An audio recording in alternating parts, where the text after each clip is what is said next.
కొంచెం ఓర్చుకోండి, నా ప్రభు ఖచ్చితంగా ఘనమైన విజయాలు మీకు ఇస్తారు. అదేంటన్నా, మా సమస్యలన్నీ ఇప్పుడు మా పీకల వరకు ఉన్నాయి.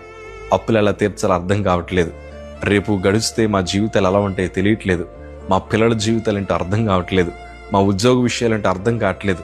ఇదే మా లాస్ట్ ఛాన్స్, ఇంక దాడితే మాకు మరొక మార్గం లేదని రకరకాల తలంపుల మధ్యన మీరున్నారు నాకు తెలుసు. కానీ నేను చెప్తున్నాను, కొంచెం ఓర్చుకోండి. నా ప్రభు మీకోసం దాచి ఉంచిన మేలులు మీరు ఎన్నడూ ఊహించలేనివి. ఆయన మీకు ఇవ్వబోతున్న ఆశీర్వాదాలు మీరు కని విని ఎరుగనివి. దేవుడు అంత గొప్ప కృప ఎదురు చూసే వారికి నా ప్రభు ఇవ్వబోతా ఉన్నాడు.